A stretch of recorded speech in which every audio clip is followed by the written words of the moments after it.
Well, hello everybody.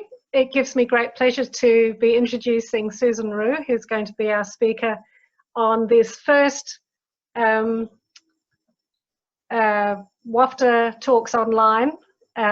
So, give us a bit of space here because we're learning as we go, which that's fine. It's a fabulous opportunity to be able to talk to Susan and to be able to see some of her work online and to be able to offer this as an alternative to the live talks that we normally do.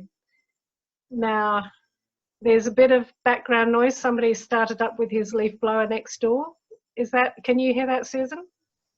No, I can't. No. Okay, good. Well, then that's okay. We'll just keep going. So, introducing Susan. Susan's a South African-born artist. She now lives and is a resident and citizen of Western Australia, she attained her BA in Visual Arts and her master's degree at the University of Stellenbosch in South Africa. Her work refers to colonialism, cultural identity, political and cultural influences, and often uses specific historical events as her points of departure. You can find out more information about Susan by looking at the Heathcote Cultural Precinct Facebook page, where Susan was the artist in residence last year from, when was it? From April to June, so a year ago. And she was also one of the 5 artists featured in the Lawrence Wilson Gallery at the University of WA in their exhibition Here and Now, Material Culture, in August last year, 2019. So at the end of this talk, when we load it onto the WAFTA website, I'll put links to those 2 exhibitions there, so you can have a look at that work. And in the meantime, Susan and I are going to be discussing about finding common ground. Just even this Zoom call itself is about finding the common ground between the two of us having a conversation, but also Susan's looking at how, as women, we create work that creates that common ground and speaks to other people about our experiences and what inspires us. So, Susan, the first question that I have for you is if you could give us some idea of the journey that you've made through your art, how it's developed over the years, and and if you are ready to share some of those photos that you've got for us to see what your work has been like. Yes, thank you, Iris, and thanks for having me. Pleasure. I'm going to start by saying what's sort of driven me and what's behind it. But I also was very fortunate that I received the WAFTA group in my studio a few months ago, and one of the ladies said, "Tell us a story."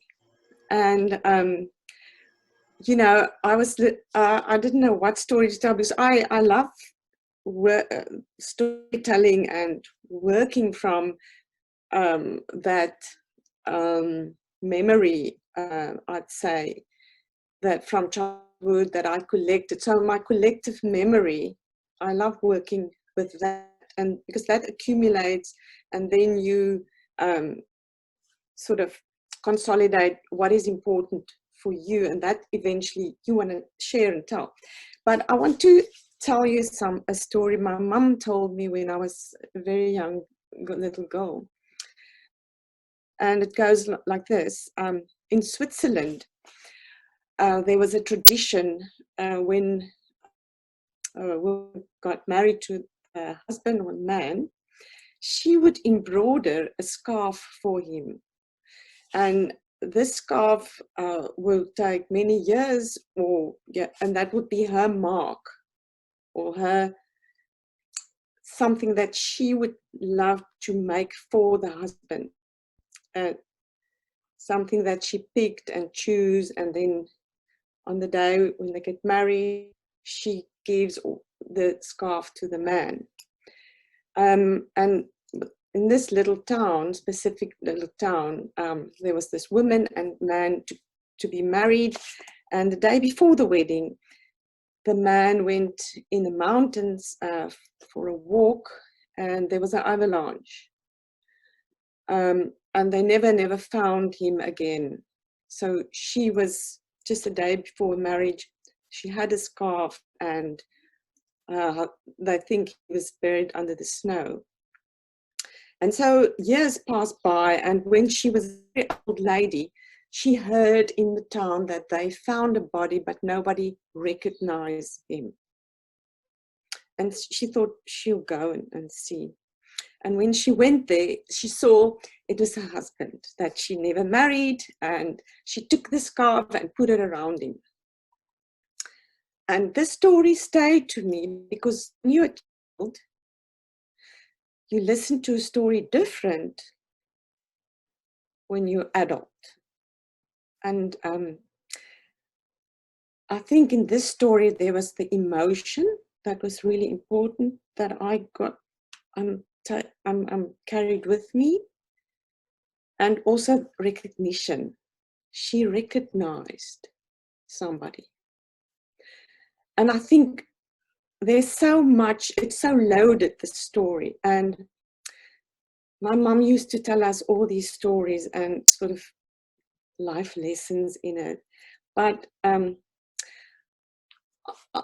want to go further by saying, so my life was very much as a child based on stories, because I don't know if you remember, but when we were little, the British Encyclopedia came out. But that I remember how it got to us was, it was a door-to-door man selling encyclopedias in his suitcase. So we had a set of the encyclopedias, but we also had other stories. And I still have them here. I just took 3, but they, you know, it's just the stories. And this book is like really old, and there's sort of nothing left of it already. But if you look at it, it's that stories, and you would immediately see what it's about because you also know the story. It's about the shoemakers that made the shoe. But that's not what I want. So there's this common ground already about that stories. But so when I was bored, and my mum used to say, get a green book, you know, go and get a green book. And then I would spend lots of times in this green book searching and looking for things. And so it was all in my imaginary, or that developed. But the British encyclopedias, it's interesting to me now. I never realized it when I was young and growing up, because all our school tasks, we would go to that British encyclopedia, and that was the go-to. So everything was based on a British education that I, as a South African child, speaking Afrikaans, would mime. I would mime that education in my bringing up. So my concept of a train, it's like it looks like a British one because it's from the British Encyclopedia. And the same with marks that women makes. And this was this small little English book. This was my grandmother's book, but it had beautiful, beautiful pictures in, but all English marks, English embroidered marks. So we refer to that. And so I was wondering, in Australia, I think a lot, that's also, we are still talking about the motherland or the crown, so that will be England. And I wonder, my question is, identity-wise, how would we, where do we sit in this? So keep that in mind. And then, as I said, there's an emotion that drives, or that I want the viewer to see in the work. If it's by shock or what emotion, I think that's how I want the viewer to engage, to see.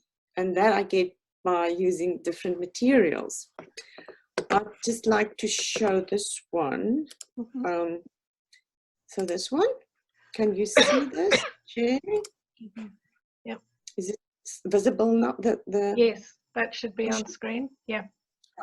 So in this work, I was telling a story, or was using the story of the sailors who was on the ships, who came from the Netherlands, but when they came here to Perth, and then on their way to Jakarta, and so they stopped here for quite a while in Perth. They also stopped in Cape Town. So Cape Town, Perth, on their way. They were a very long time on these ships, 6 months, a long time away, or 2 to 3 years.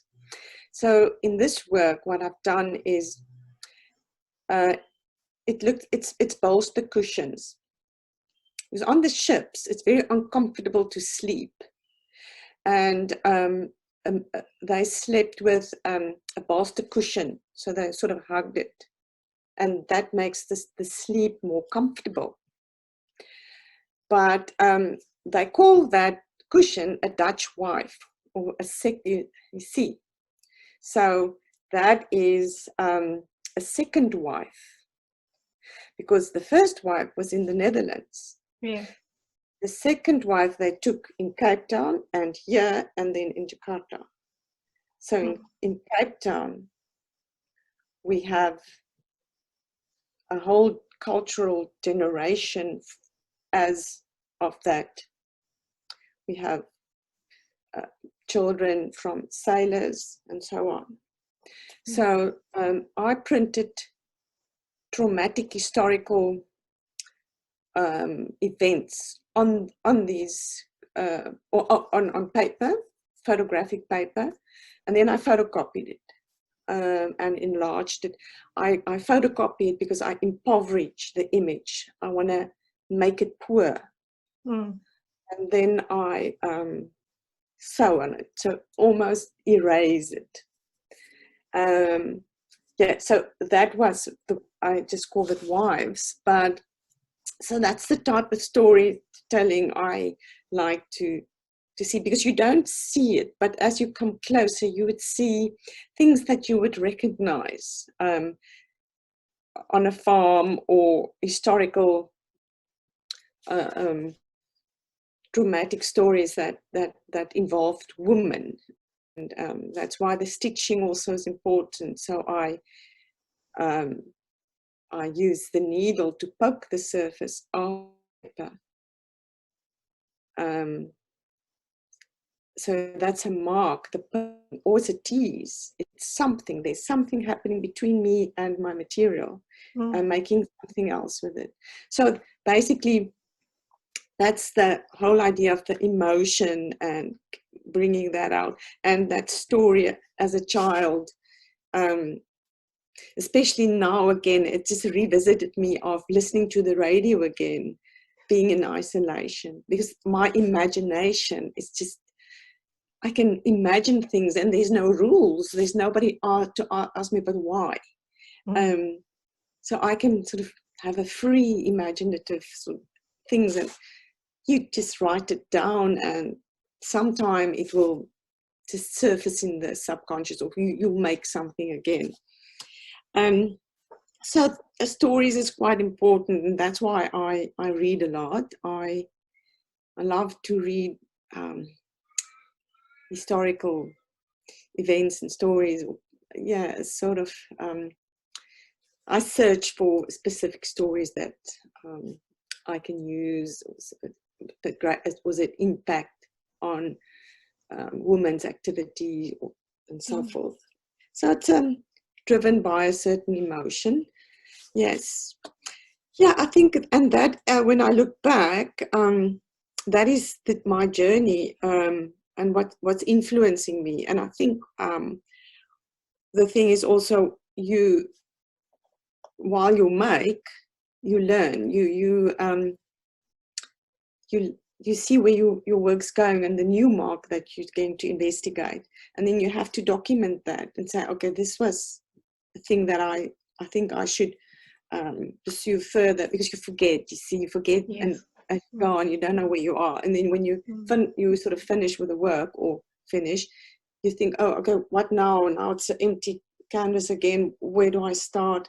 And then one sort of, you know, you get stuck, and you can always go back to the visual diary or the mark making book that you made, that you can see, oh, okay, fantastic. This is what interested me, and that's what energized me. I should revisit that.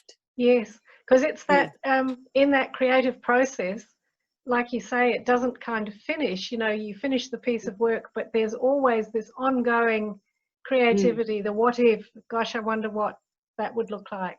Yes, yeah. Or how can I depict this? Yes. Yeah, lovely. So I think that's my journey, through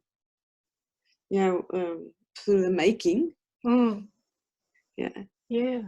So so obviously story, as you're saying, story and emotion and the connection there, and the women's work. I think it's beautiful how you've looked at the wives in the different ports, you know, with these sailors as they were moving through, and obviously the impact of culture in all those sort of situations. And that, I mean, you're coming from yourself from having this English background with the Britannica, you know, the Encyclopedia Britannica, and then being in South Africa and the influence of the African people as well, and coming to Australia. I mean, it's just this constant movement, isn't it, of culture and influences. And then, like you and I both talked about how this idea of the mother country and the Queen of Australia, I mean, this was a real shock to me when I came here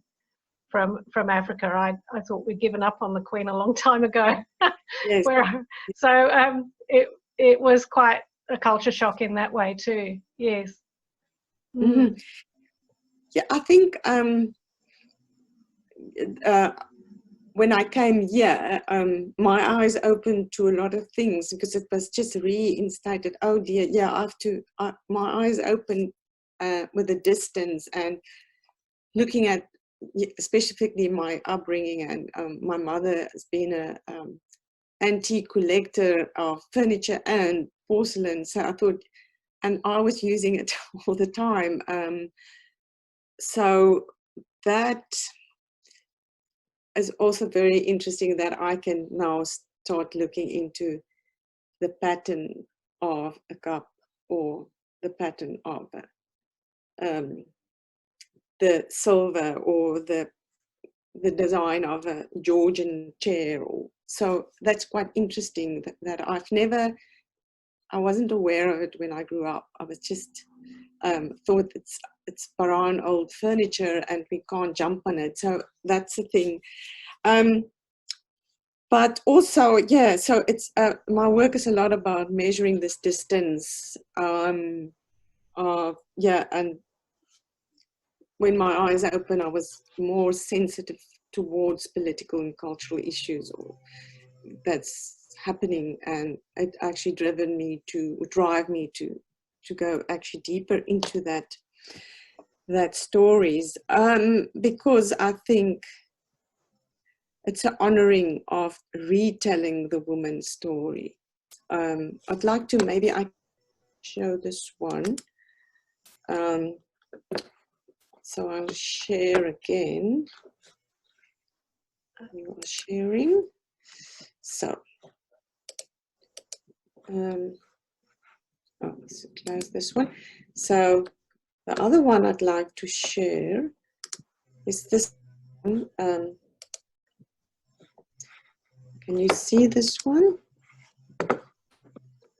So you are, I hope so. Breast milk. So this, Yes. yeah, breast milk. Yep. So this work is, cattle dung. yes. Yes. So the work, the title is Ink. Mm-hmm. In South Africa, in the interior, in the farms, the colonizers came around the farms, and they wanted they wanted the people to sign, or the farmer and his wife and the families there, to sign for the land, but there was no ink. So the story goes, it's a book called, what's the book called? But it's a story. The narrator that story is James Chapman. Yes, and it's a journal for histories of South Africa. So James Chapman is telling the story like this: the woman on the farm used her breast milk. She sent for the slave to fetch cattle dung, and then she took the gunpowder from her husband's drawer and she mixed it, and then there was ink, and she could sign on the dotted line. Wow. And you see, but James Chapman never, he didn't give the woman a name. She was, but he's in the story they say, oh, according to James Chapman, but we don't know the woman's name. So it's about retelling the story, because it's that land was signed for her. It's her body. So yes. It's embodied signing on that dotted line. So yes, and I try to. So what's important to me is to find a mark that suits some breast milk, because it sort of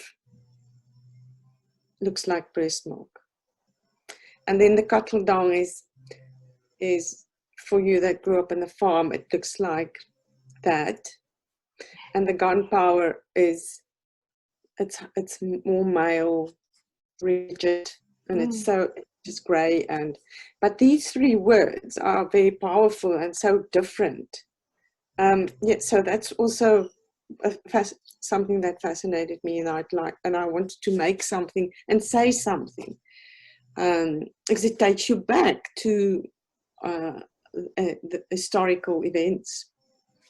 Yeah, so that was the breast milk one. And I also made a series of bags, sailor bags. I hope you can see that one. So the sailors on that ships were very, very skilled needlework, because they were sailor makers. So the only thing that they were allowed on the ship was a sailor bag and a little ditty bag. But what was inside that sailor bag was their tools, the sailor making tools. So a seam of that bag was perfectly made, and they also embroidered their loved ones' names on it, and little things that they saw at sea. So there would be on the sailor bag would be another ship or a bird, or kind of bird, and that is amazing documentation of fiber and textiles of that's your own. And I think they use this to sleep with as well. So so I've made marks on it, and I smock the one area, because smocking is a mark that or a woman's activity that you normally use in baby clothes to make it beautiful. But actually it started by taking away excess. So that's also interesting. That kind of, yeah. And I suppose it allows for growth as well, the smocking, as you undo it. And the same with pin tucks and that sort of thing. Allows for growth of the child, or right. The next one. Yeah. So yes. So I think that. What's the writing on there, Susan? Is it? How long you been here? Okay. How long have you been Yes, here? Mm. yeah, yeah. So I think that will be always a question, because I'm here for 8 years now. So Yeah. next year I ask the same question: how long have you been here? Yeah. Yeah. So it's sort of how to know the land and search for things, and I find amazing stuff here, and I don't want to say that, but I'm investigating something that's just so beautiful to me. I'm so in awe with it. So that it's a new mark I have to investigate and Mm. find, and so yeah. Okay. So I've got another question that I guess you've already covered, what's important to you in your art, and I'm interested to know you've just hinted to it really, what is ahead of you in the art, because I know you've got an exhibition coming up this week, isn't it? Yeah, On the next week. 16th? Yeah? It's the 23rd, the opening, Saturday the Okay. 23rd of May, and the gallery is going to go on with it, which I think is nice and brave, and I think, wow, Yes. I'm so honored and privileged to share with them. It's an art collective. Um, Which they gallery is it, Susan? Art collective in Okay. town. Yes, so you're all welcome. If you look at the website, and Mm. in that series, the title of the exhibition is Marking the Vanishing. Okay. So where I'm looking at the horizon line, and actually that space of how it shifts, so it gets darker, then you see very much black and only little light, and so it starts from lots of light and then getting very dark. Mm. There's quite an emotion that I investigated, and I've combined that with pattern making, sort of a craft. Right. But yeah, I've reworked it. So yeah, that's a different investigation, because it's about the vanishing point. The horizon line exists, not really, but it's just a lot of vanishing points. So where I am, and my cone vision on the horizon line, and where the object is lying that I'm investigating, this patterns, there's a cone of vision. But Iris, where you sit, you gaze from the other side. So the two triangles meet in the horizon line. So I Mm. can change it around. So I can ask, I mark self, or self marks I. So I'm turning it around, and I'm asking myself, how does a vanishing point represent? Because it's an absence, so it's Yes.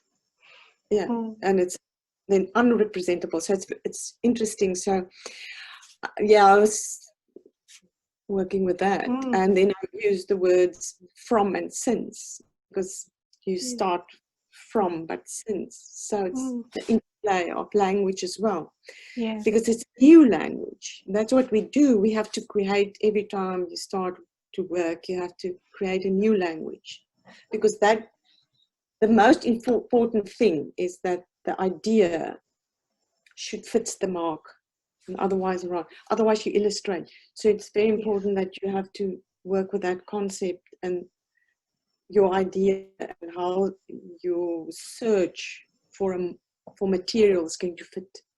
Yeah. Well, that's fascinating, because you're making an invisible thing into something tangible, visible. I mean, Mm. it's and I'm really interested in what you said about the vanishing, because when we were talking on the phone the other day, you said something about what gets lost between the studio and the exhibition. place. And I just thought, oh, that's really interesting. What does get lost, you know? And especially if you're working in this area of what's vanishing, or the point that isn't there, that you're making a point of intersection. So what were your thoughts about that? I'm interested to know that. Because you see, the studio space is a verb. The studio is a verb. It's not a noun, because you work. Yeah. And the exhibition space is a noun. So different. Yes, I see. Yeah. And also, you see, yeah, I think the work changed so much when you have to work for some. Yeah, I think maybe it's because I'm in the beginning. I'm so still in that thinking style of I have to sort of find a solution, or how I'm going to resolve this work, because it's so just problematic and full of questions. So it's loaded with political landscape, and cultural issues, and issues that just mean to fit, where to fit, and land, and so forth. So yeah, and it's where to fit, what's the claim. So I was thinking of that, but the studio space is a verb. I like how you describe that, because it's interesting. I think there's all this gestation that happens in the studio, and then there's the birth when it goes out into the outside world. But that transition from birth to being a fully fledged adult that goes out into the world is really contracted into that small space, isn't it? It's the transport between your studio and the exhibition space. And you don't get, you know, like with children, you have a chance to grow with them as they grow up and they go out, and you have all those times of where they go out and come back, go out and come back. But with your work, it's a real, it's almost brutal, isn't it? A real brutal jolt. Yeah. And I think it's just a cut, you know. It's an ongoing process, but it's just this specific investigation that I'm going to show. But to show means not uttering it, because that's the talk I want to talk. So I want to show it. Yes. And I think that's just quite important, that I show this specific landmark that that thought. Yeah. From now on, it will change again. I will use different things. Yeah. Well, Susan, this has been just delightful. It's so profound what you're saying, and I really feel we got an insight into some of what inspires and motivates you, and it's lovely for you to be able to bring that out for us, to show us. So thank you. And well, I'll put some details about your exhibition in the WAFTA newsletter, so that will go with this video as well. So you said it starts on the 23rd of May, right? Yeah, I think it's a Saturday, and one can just look on the website of Collective. They will give, share the information of time and things. Yes. How they're going to execute it. Okay, beautiful. Well, thank you so much. Thank you for Susan. talking to me. It's been a pleasure. Thank you so much. Bye. Bye-bye. Bye. Okay.